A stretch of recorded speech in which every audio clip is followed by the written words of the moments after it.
So welcome, Dorset Business Matters, the 7th person on the podcast. Oh, thank you. There you go. Absolutely. So would you mind just telling the audience who you are and what you do? Yeah, so I am Beth and I'm a personal brand photographer and content creator. I work with female founders across Dorset, elevating their online presence and brand visuals. Brilliant.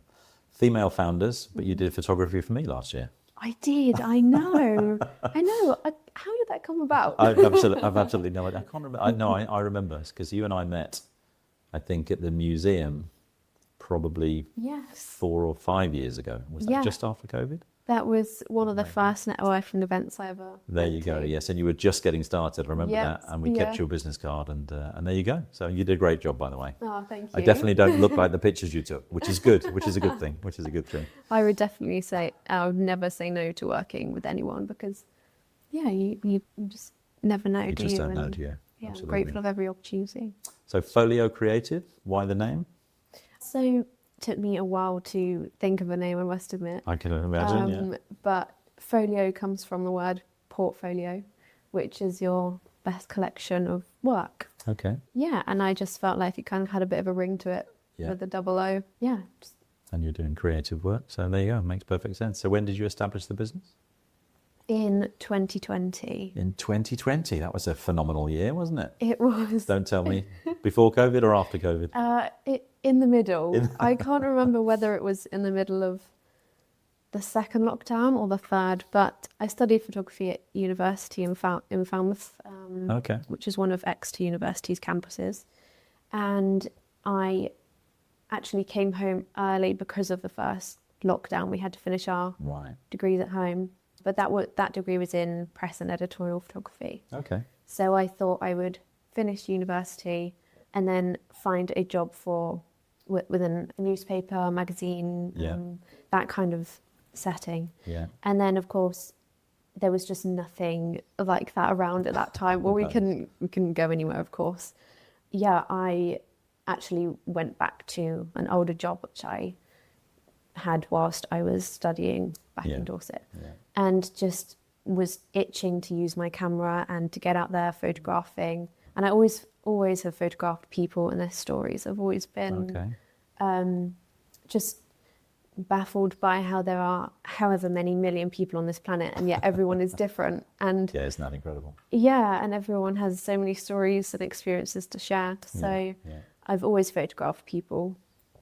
And just from being online, I was following some journeys of some local people who had been given the time and opportunity to set up things on their own, from just little side hustles like making jewellery or cupcakes and turning that into then something bigger. A lot of that during COVID, obviously, so Yeah.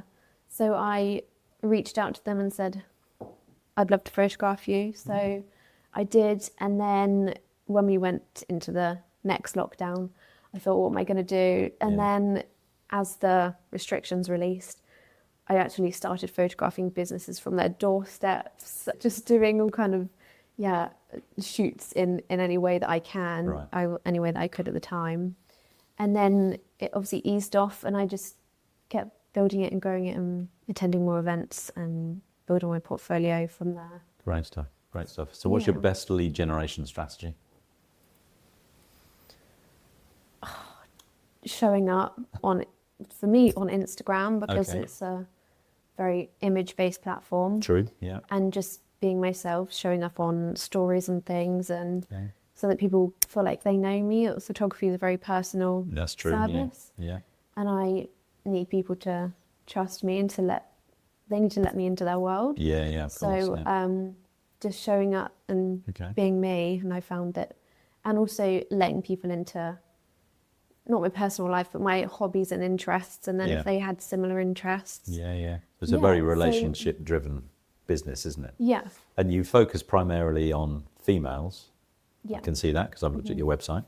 Yeah. Which is great, by the way. But so you focused on that particularly, and is there a particular reason for that? Is that...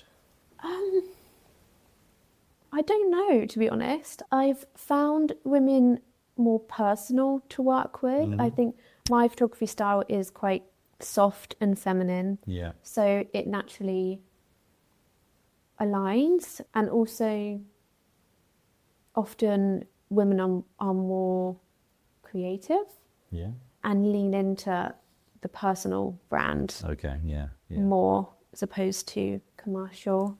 Men can be a bit stiffer, can't they, in that respect? No, I completely understand what you're saying. I don't know, it's where my passion lies. It's where my passion lies as well, with creativity. Yes. Okay. Yeah, and I'm a big female cheerleader. So. So we all are. In fact, most of the women I've interviewed so far, we've talked about the challenges around motherhood and starting a business and so on and so forth. You're not at that stage yet, but sooner or later, I'm sure that's probably on your radar. So 6 years in. Yes. What's the journey been like? So when you first started, it was kind of forced on you to some extent because of COVID. So you came out, what am I going to do? You decide to start a business, which is great. Congratulations. Thank you. Many people think about it and never do it. And it's worked, which is even better. So what were the barriers when you first got started, other than COVID? Financial barriers, marketing knowledge, where did you find the difficult things to get your head around? I would say just generally actually starting out on my own. I had no idea where to start, what to do. I had the passion and just wanted to strive to do my best. But in terms of actually running a business, I had absolutely no clue. I had nobody entrepreneurial in my family or I was going to ask if there was anything in your genes, so to speak. No, so I think I was actually maybe the first one to go to university. So no, but that's where networking was hugely beneficial, because I immediately connected with people that had just had so much advice and knowledge to give. Great. Down to the little tips, and just have learned so much along the way. Yeah, people are happy to give, aren't they? To give advice. Yeah, particularly I think in the early stages. I don't think they'll necessarily stop, but certainly in the early stages, a bit of networking, and it's surprising what you can pick up and learn, isn't it? So So what was the best networking that you did? Was there any particular group that really worked well for you, or were you going female only networking, or did it not matter? No, I think dipped my toe in multiple of the groups around Dorset. There isn't one particularly that stands out. I would say particular people that have been specifically just so helpful.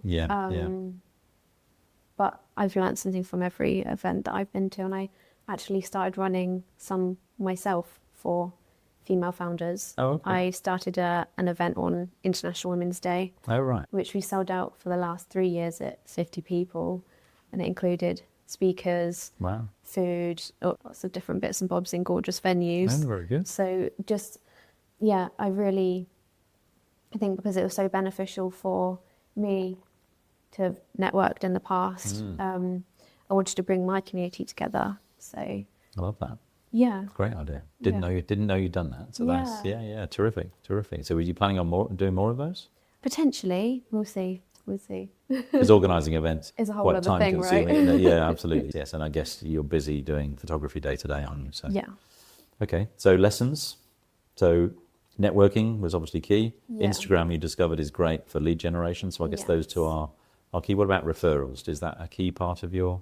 Definitely now, I would definitely say it took a few years to not rely just on word of mouth, but to build that reputation. Okay.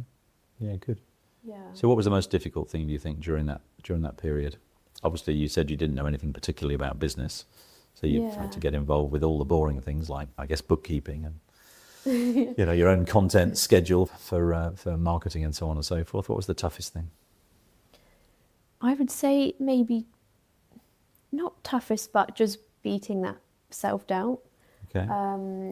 I have always said yes to every opportunity, no matter how much it scared me. Yeah, good. And I have just pushing myself outside of my comfort zone has always paid off every single time. Okay. Down to today, this being my first podcast recording. Yeah. Everything just builds your strength and. Yeah, agreed. Yeah. So maybe a challenge would be being a solo entrepreneur on my own, that, it's down to me to make things happen. Yeah, and to do everything. Yeah. The self-doubt? Yeah. I think just seeing other people do, not similar things, but, you're never going to be the only one doing what you do. Mm-hmm. So it's very easy to look at what other people are doing and think, oh no, I'm not doing good enough, or I should be doing this, I should be doing that. And actually just do you, just lean into you and what feels right and what what fuels your soul. Yeah. Because whatever's most exciting, you're going to thrive in. Absolutely. Yeah. Find a job you love, you never work a day in your life. Yeah. I think is the phrase. Yeah. Which is true. Yeah. Which is 100% true. So you love what you do. I do, yeah. Clearly. I feel very lucky. Yeah. And certainly that comes out in the conversation we had earlier on and, in your website and the other stuff that I see you do. Mm-hmm. So the plans for the next X number of years, 2, 3, 5, 7, 10, what are you looking to do? Grow the business? 10 years. Grow the business, sell the business, bring on some staff. What do you think that might look like? So definitely grow the business. Always looking to grow. But I think I'm interested in expanding financial freedom and also flexibility. So freedom to also travel and just keep doing what I'm doing in terms of being there to support female founders across Dorset and just working with more amazing people. Okay. And so I think, you said Dorset, Hampshire, Devon, North Devon. Yeah, Somerset, mostly Dorset, but also dip into those counties as well. Yeah, okay. And do you have a kind of a target audience? So are you looking for a particular type of industry? Are you looking for a particular type of individual? What does that look like, again, going forwards? What do you think your target audience needs to look like if you're going to grow? Yeah. Okay. So you're looking to grow the business. That's very important for most people. Are always looking to expand. But is that team? Is that area? Is that the size of the companies you're working with? What do you think that looks like? So I definitely looking to grow, of course. Perhaps the support from freelancers, but more just expanding or developing and to run my business around travel. Great. Love that. Digital nomad. Yeah. Popular goal these days, I think. I hear that quite a lot. Yeah, on and off. Obviously, photography is in person and I absolutely love that. But also having that freedom to step away as and when I can. Really important, yeah. And photography typically is a one-off business, isn't it? You go and do a photo shoot and they might come back next year or the year after. And so you're looking to adopt a principle of selling packages. So something that might last a year or 2 years or 3 years or a lifetime, hopefully. Yeah, definitely. And is that targeted on different types of business to the ones that you work with today? You're looking to grow the size of business, or? So I adore working with and supporting fellow entrepreneurs, and also teams. So it really is a balance between the two.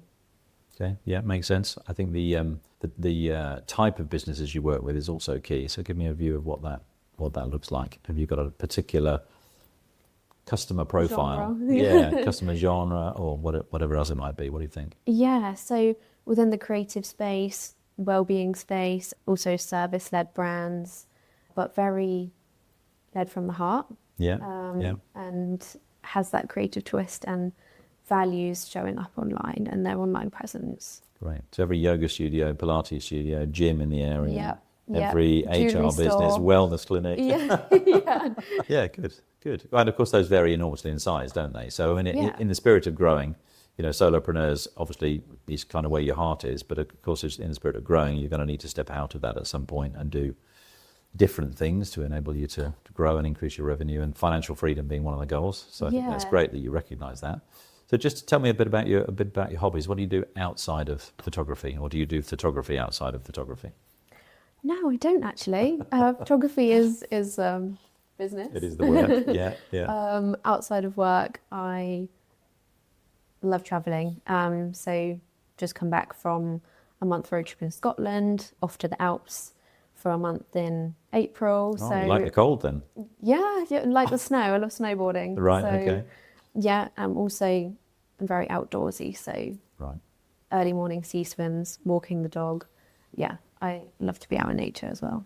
Early morning sea swims. I didn't know you were one of those crazy people. I am. Yeah, I live in Weymouth, so it's just around the corner. I was going to say, so did you do the Weymouth Harbour swim this year? No. Was it New Year's Day? Was that New Year's Day, wasn't it, I think? I didn't. No, I had my eye on that last. Oh, you were in Scotland, you were? Yeah, well, it's even colder in Scotland. I had my eye on that this year. I thought I might challenge that, but the waves were too bad. Well, it got cancelled, I think, didn't it? It was very windy, yeah. Yeah, there you go. So anything else that you do outside of, so travel, obviously, which is great? Yeah. So renovation, I know we talked about, you've been renovating a house recently. Is that all? That's all finished, yeah. Great. Yeah. Great. Enjoyable process? Um, I hope you did Somewhat a enjoyable. shot-by-shot photograph of before and after. Oh, I did, Oh, yeah. good, I okay. did, and I documented the journey. Credit to my partner there. I absolutely wouldn't have a clue without him. But yeah, and you know, when I think about it, I would not be where I am now with that house without the business. And just going back to how I mentioned when I was at university, I presumed that I would move to a city and get a job for a magazine or something. Yeah. I could just never imagine that now. No. I'm not interested. Everything happens for a reason, doesn't it? It does, yeah, absolutely. Yeah. And once you work for yourself, it's very hard to go back and work for somebody else. Yeah. Because you have the freedom to make the decisions yourself without anybody watching over your shoulder. And maybe a bank manager or whatever else it might be. Yeah. So when you started, Yeah. obviously, challenging period during COVID and getting things established, bit of self-doubt in there about whether I can do it or not. You've obviously gone through that journey. So there are people who are going to be listening to this who want to start a business or have just started a business. Yeah. What would you do if you had to do it all over again? What would you do differently if you had to do it all over again? Or would you do anything differently? Wow. Difficult question, right? What would I do differently? I don't think I would do anything differently because I wouldn't be here today without all the decisions that I made. Yeah. Yeah, I don't know. That's really hard. It is hard, yeah, absolutely. Would you have tried to grow faster if you knew what it was you wanted? No, I don't think I would have been ready. Okay. Or have the knowledge to at that point. And I think that's a really important point, isn't it? Running before you can walk is, is very difficult. And so learning as you go is great. Eventually you get to the point where you say, okay, now's the time. I want to look at changing a few things, ramping it up. Or I want to go and do something different, or maybe you want to go traveling or whatever else it might be. See that quite a lot as well. Yeah, you just learn so much as you grow. You do. Yeah. You do. So anybody looking to start a business today, what would you tell them? Go for it, absolutely. Go for it. I love that. And just say yes to every single opportunity. And then figure it out afterwards. Yeah, that's it. No, but you never fail because you either win or you grow. Yeah. So. Yeah. And I think that's a huge piece of the process, isn't it? So none of us know everything. I'm a seasoned business coach, and the reason for that is, and the reason I'm able to do this is because of all the things I've learned over the years. So you do learn as you grow. Absolutely. Super. Yeah. Super. I think it's interesting as well because I often get asked kind of, is there enough business for you? How you're still getting clients come through? And I just think, or I say every time, there's so many businesses in Dorset. Absolutely. There's just, little beauticians in random corners and pottery shops. And there's just, huge, isn't it? And of course, these are the smaller businesses as well. You work with much larger businesses too, but there just really is so many inspiring Absolutely. places. Absolutely. And you don't need 5.5 million customers every year, do you? You just need a small piece of that, which you carve out by gaining a reputation, doing a great job, and showing up when you need to show up. So. Yeah. Terrific, Beth. That's been an education. I really appreciate you taking the time to talk to me and to the audience. So thank you very much for coming. Thank you. Thanks for having me. Super. Well done. Well done.